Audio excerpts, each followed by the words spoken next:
আসসালামু আলাইকুম। আশা করি সবাই কেমন আছেন, ভালোই আছেন। আমিও ভালোই আছি, আপনাদের দোয়া। আজকে কিভাবে গরুর মাংস রান্না করবে ওইটাই দেখাবো। প্রথমে ভালো করে গরুর মাংসগুলো ধুয়ে পরিষ্কার করে নিলাম একটা ডেক্সিতে। এখন এই ডেক্সিতে আটবে না, তাই আরেকটা ডেক্সিতে ঢালতেছি। অলরেডি ঢালা শেষ। এখন আগে পেঁয়াজ দিব ভালো করে।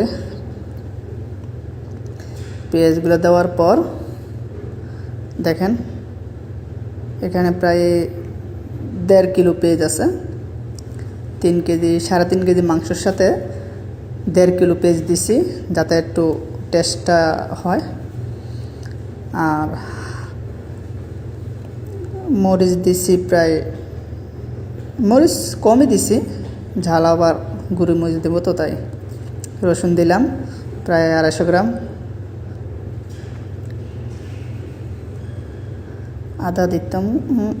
আদা দিলাম। দেখেন টমেটো দিলাম একটু, যাতে টেস্ট লাগে। সসের বদলে ডাইরেক্ট দেশি টমেটোটাই দিলাম। তেল দিয়ে দেবো অনেকগুলো।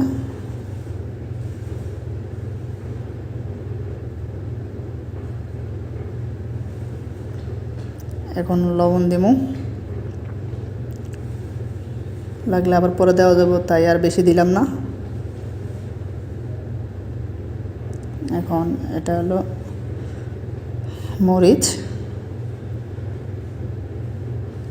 সবাই তো মরিচের ঝালটাই পছন্দ করে, তাই ঝালটাই দিলাম।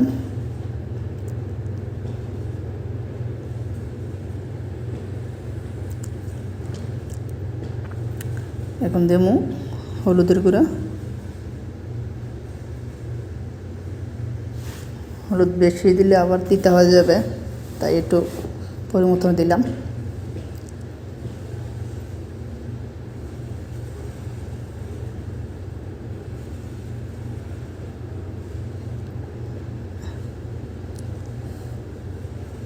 এখন এলাচি নিমু দিলাম, এলাচি।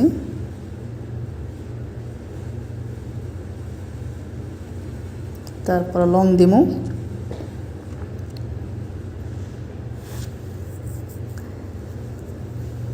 তারপর জিরা।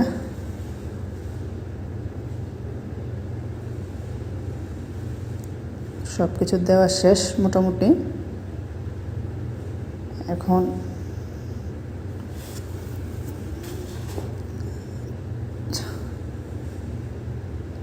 চামচ নিলাম, এখন চামচ দিয়ে লাড়া দিমু।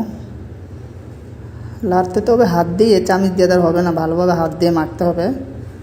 ট্রাই করে দেখতেছি যে চামচ দিয়ে কেমন হয়।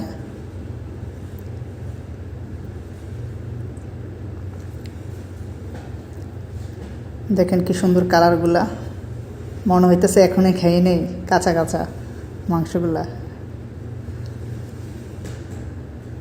এটা আসলে রান্নাটা করা হইতেছে, আমাদের রুমমেট একজন ছুটিতে যাবে, তাই ওই উপলক্ষে রুমে খানাটা পাকানো হইতেছে। দেখেন এবার হাত দিয়ে মাখবো। হাত দিয়ে মাখলে জিনিসটা কত সুন্দর হয়। ঠিক এভাবে যদি গরুর মাংস রান্না করা যায়, অনেকটা টেস্ট হয়। দেখেন কি সুন্দর হয়েছে।